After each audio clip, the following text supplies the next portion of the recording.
안녕하세요. 써니 유치원의 써니쌤입니다. 눈 깜짝할 사이에 12월이 왔어요. 12월이라 하면 교사 면담이 있는 시기이기도 하죠. 교사 면담 시기라고 하면 그 말은 즉 면접 시즌이라고 할 수 있는데요. 11월 말부터 1월 달까지를 이제 유아교사분들의 면접 시즌이라고 볼 수 있어요. 그래서 면접을 준비하고 계신 선생님들께 큰 도움을 드리고자 써니쌤이 야심차게 준비했습니다. 유아교사 취업의 모든 것. 총 3편으로 나눠서 진행할 예정이고요. 첫 번째는 면접 서류 준비하기, 두 번째는 롱런할 수 있는 나만의 유아교육 기관 찾기, 세 번째는 면접 복장 및 면접 예상 질문. 이렇게 알차게 준비했어요. 유치원이나 어린이집에 새롭게 취업하려고 하는 선생님들 혹은 이직하고자 하는 선생님들, 써니쌤이 준비한 면접 관련 영상 꼭 놓치지 마시고 채널 고정하셔서 롱런할 수 있는 좋은 곳에 꼭 취업하시길 바랄게요. 유아교사 면접의 모든 것 첫 번째 시간은 바로 면접 서류 준비하는 팁이에요. 면접을 볼 때 서류들이 필요하죠. 이력서, 자기소개서, 포트폴리오, 자격증, 성적증명서, 경력증명서 이런 것들이 아마 공통적으로 필요하게 될 거예요. 근데 성적증명서나 경력증명서는 이미 나왔기 때문에 내가 어떻게 바꿀 수가 없죠. 그런데 이력서, 자기소개서, 포트폴리오 같은 서류는 이미 정해져 있는 것이 아니기 때문에 남들과 차별화된 점수를 받을 수가 있어요. 시대의 흐름에 맞춰서 자소서 쓰는 형식, 이력서 쓰는 형식도 변하게 되는데 우리 선생님들 어떻게 이력서를 작성해야 하는지 고민이 많으시죠? 남들과 다른 차별화된 이력서, 자소서, 포트폴리오, 준비 방법, 실제로 실현 가능한 예시를 들어서 자세하게 설명을 해보도록 할게요. 먼저 써니쌤이 알려드리는 이력서 작성 팁이에요. 이력서 제목에는 그냥 이력서라고 세 글자를 쓰는 게 아니라 나를 나타낼 수 있는 한 문장으로 제목을 표현하시는 게 좋을 것 같아요. 예를 들어 사랑이 넘치는 누구누구입니다.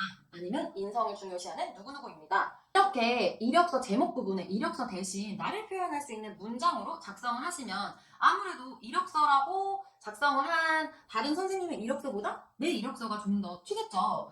일단은 원장님들은 수많은 이력서를 받을 텐데 그 안에서 내 이력서가 잘 보이게 나타내는 게 중요할 것 같아요. 그리고 자격사항을 작성을 하는 란이 있죠. 그 란에는 우리는 유아교사직으로 취업하려고 하는 거기 때문에 유아교사직에 관련된 자격증을 가장 상위로 써주시는 게 좋아요.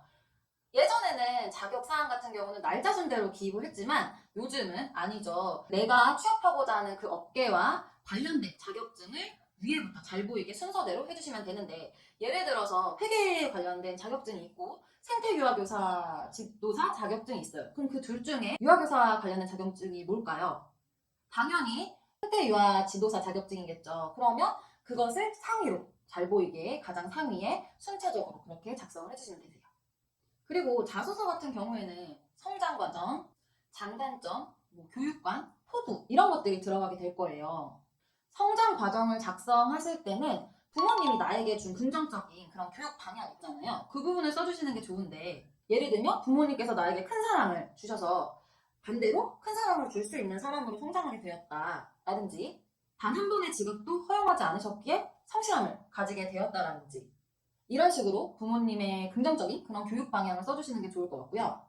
장단점을 작성할 때는 저희는 유아교사이기 때문에 유아교사직이 보통 이제 원하는 그런 이론 성향들 있죠. 그런 것들을 적어주시는 게 좋은데 단점을 작성할 때는 어찌 보면 장점이 될 수 있고 어찌 보면 단점이 될 수 있는 그런 좀 애매한 중간의 것을 써주시는 게 좋아요. 예를 들면 나는 완벽주의적인 성향이기 때문에 한 번 업무가 주어지면 다소 스트레스를 스스로 만들어가면서 일을 진행하곤 하지만 한 번 맡은 일은 끝까지 최선을 다해서 결실을 맺는다. 이런 식으로 단점이 될 수 있지만 그걸 장점화시켜서 이렇게 얘기를 해주시는 게 중요할 것 같아요. 그리고 만약에 교육관을 작성하고 싶어요. 그럴 때 나의 교육관은 뭐뭐뭐뭐뭐이다 라는 것보다는 나의 교육관을 갖게 된 일화들을 재미있게 또 풀어서 적어주시는 방법도 좋을 것 같아요. 그리고 이제 자소서 보통 마지막 부분은 포부를 작성하죠. 특히 초임 교사분들 같은 경우는 이 포부를 작성하는 란이 굉장히 원장님들이 보시기에 조금 중요하게 보시는 란이지 않을까 싶어요. 이곳에 어떠한 교사가 되겠다라는 말도 중요하겠지만 내가 생각한 교사의 역할, 교사가 지녀야 하는 성품, 그리고 이걸 꼭 왜 지녀야 하는 성품이라고 생각을 했는지, 이러한 교사가 되기 위해 나는 어떠한 노력을 하고 있는지 구체적으로 작성을 해주시면 좋을 것 같아요. 그리고 다음은 포트폴리오 작성하는 팁이에요. 포트폴리오를 준비해오라는 원도 있지만 그렇지 않은 원도 있어요. 그런데 저는 포트폴리오를 준비를 하라고 권해드리고 싶어요. 정말 내가 원하는 곳에 내가 초이스하고 싶으시다면 남들과는 분명히 차별화된 나만의 그런 전략이 필요하잖아요. 그래서 포트폴리오는 꼭 준비를 하시기를 권해드리는데 경력교사분들 같은 경우는 내가 실제로 아이들과 했던 활동, 사진들 위주로 포트폴리오가 들어가게 될 거고 초연교사분들 같은 경우는 이제 대학교, 학교에서 뭐 공부를 하면서 했던 과제들, 그런 과제물을 바탕으로 포트폴리오를 만들게 될 거예요. 그런데 이제 그 기존의 포트폴리오 만드는 그런 방법들에서 추가로 써니쌤이 한 가지를 권해드리자면 유아학급 운영을 위해 혹은 유아 안전을 위해 변화시켰던 점을 포트폴리오 안에 넣으면 좀 더 신박하지 않을까 싶어요. 예를 들어 쌓기 영역과 역할 영역에서 놀이하는 유아들이 많아지다 보니까 자꾸 부딪히는 거죠. 그래서 쌓기와 역할의 영역을 다른 영역보다 넓게 확장시킨 그런 전후 사진이라든지 복도에서 자꾸 아이들이 뛰면서 화장실을 오고 가는 거예요. 그래서 그거를 교사가 발견하고 위험하다라고 생각을 해서 뭐 학급에서 꼬마 선생님을 정해가지고 그 교실에 앉아서 오고 가는 아이들에게 하이파이브 하는 장난감 하이파이브 치는 거 있죠. 하이파이브를 해주는 그런 나만의 교육 프로그램 같은 거를 고안해낸 거. 꼭 수업의 결과물 중심의 활동 사진만 포트폴리오에 들어갈 필요는 없는 것 같아요. 얼마만큼 교사가 아이들을 위해 끊임없이 연구를 하고 변화하고 발전시켜 나가는지 그거에 대한 부분을 원장님께서 중요하게 생각하시고 그 부분을 좋아하시기 때문에 그 부분에 대한 내용을 포트폴리오에 넣어주시면 좋을 것 같아요.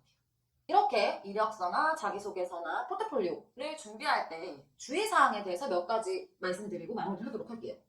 길이가 길다고 다 좋은 건 아니에요. 경쟁력 있는 그런 이력서를 작성을 해야 되겠죠. 길이가 짧아도 눈에 띄고 임팩트 있는 자소서, 궁금증을 자아내는 그런 이력서, 자소서. 길이를 너무 길게 하시면 오히려 그게 단점으로 작용이 될 수 있어요. 두 번째는 진실 빼기예요. 내가 가지고 있는 성품이 아닌데 이런 성품을 가지고 싶다 해서 막 부풀려서 이야기를 풀어나가면 오히려 신뢰감이 떨어질 수 있기 때문에 어느 정도 현실감 있게 작성을 하시는 것이 필요해요. 마지막으로 세 번째는 맞춤법 확인이에요. 특히나 저희는 교사잖아요. 그렇기 때문에 맞춤법 꼭 확인하시고 그리고 표 정렬, 들여쓰기나 이런 것들이 맞는지 그런 걸 은근히 또 보시는 원장님들 계세요. 저희는 많은 서류들을 하기 때문에 그 안에서 꼼꼼하지 않다, 덤벙거린다 이렇게 비춰질 수 있거든요. 그렇기 때문에 꼭 서류를 작성하실 때 표 같은 거 만드실 때도 들여쓰기 잘 해서 간격들 딱딱딱 잘 맞춰서 작성을 해주시길 부탁드리겠습니다. 이렇게 해서 면접 서류 준비하기 팁에 대해서 알려드렸는데 도움이 좀 되셨나요? 이렇게 서류를 준비했다면 내가 원하는 교육기관, 내가 취업하고자 하는 교육기관을 찾아야 되겠죠. 롱런 할 수 있는 교육기관을 찾는 방법 바로 이어서 알려드리도록 할게요. 써니쌤 영상이 유익하셨다면 좋아요, 구독 버튼, 알림 설정까지 해주시는 센스 잊지 마시고 써니쌤과는 다음에 더 유익한 영상으로 만나도록 할게요. 안녕!